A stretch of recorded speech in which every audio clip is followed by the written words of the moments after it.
यदा यदा हि धर्मस्य ग्लानिवाति भारते अभ्युत्थानं धर्मस्य तदात्मानं सृजाम्यहम्।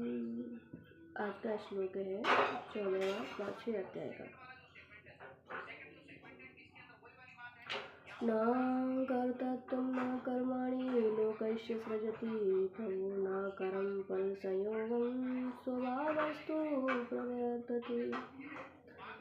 प्रभु माने परमेश्वर, लोकस्य माने मनुष्यों के, न माने न कर्तृत्व माने कर्तापन की, न माने न कर्माणि माने कर्मों की, और न माने न कर्म फलम संयोगम कर्म फल के साथ संयोग की, सृजति माने रचना करते हैं, तू माने किंतु, स्वभाव माने स्वभाव ही, प्रवर्तते माने बरत रहे।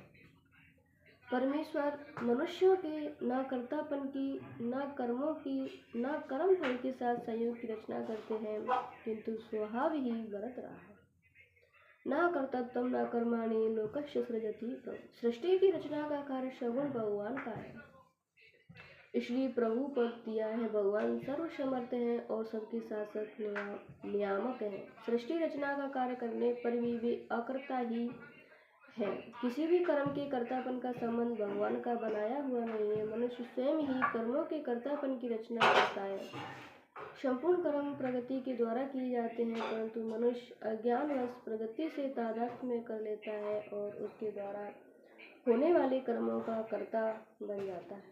यदि कर्तापन का संबंध भगवान का बनाया हुआ होता तो भगवान इसी अध्याय के 8वें श्लोक में नैव किंचित करोमि युक्तो मन्यते तत्त्ववित् ऐसा कैसे कहते। तात्पर्य यहाँ के कर्तापन भगवान का बनाया हुआ नहीं है, अपितु जीव का अपना माना हुआ है, अतः जीव इसका त्याग कर सकता है।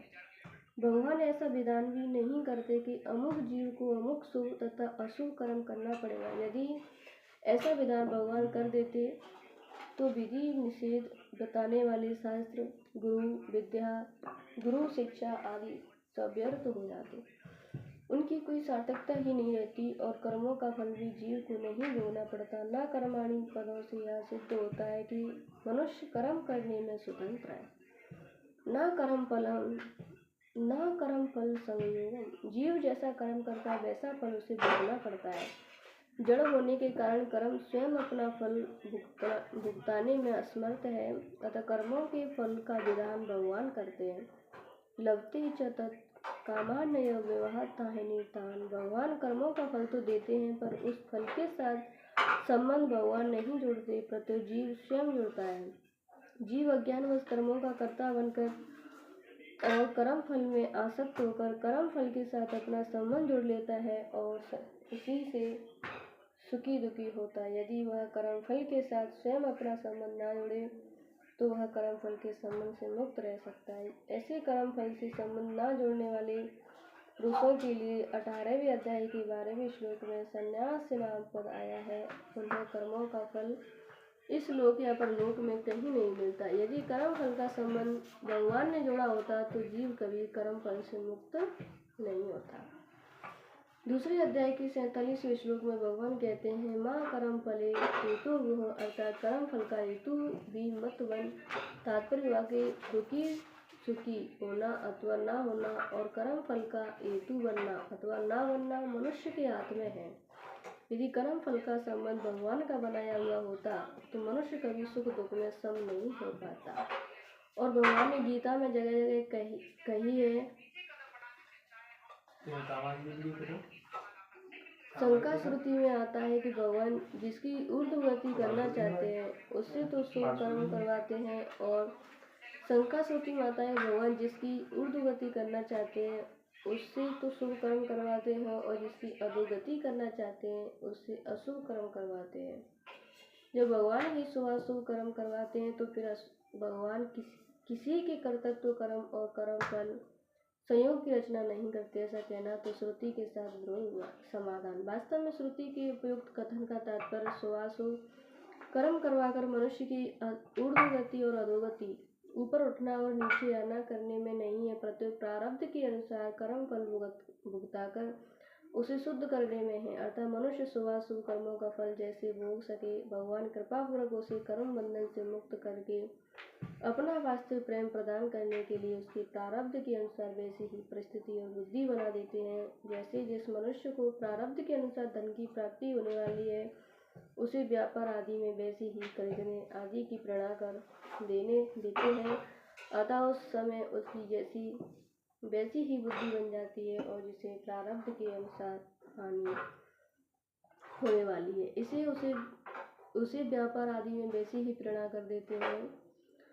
तात्पर्य है कि मनुष्य जिस प्रकार से अपने शुभाशुभ कर्मों का फल भोग सके, भगवत प्रेरणा से वैसी ही परिस्थिति और बुद्धि बन जाती है। यदि श्रुति का यही अर्थ लिया जाए कि भगवान जिसकी ऊर्ध्वगति और अधोगति करना चाहते हैं, उससे शुभ और अशुभ कर्म करवाते हैं, तो मनुष्य कर्म करने में सर्वथा पराधीन हो जाएगा और शास्त्रों, संत महात्माओं आदि का विधि निषेध, गुरु की शिक्षा आदि सभी व्यर्थ हो जाएगा। तो यहाँ श्रुति का तात्पर्य कर्मों का फल भुगत पाकर मनुष्य को शुद्ध करना ही है। स्वभावस्तु प्रवृत्ति, कर्तापन, कर्म और कर्म फल।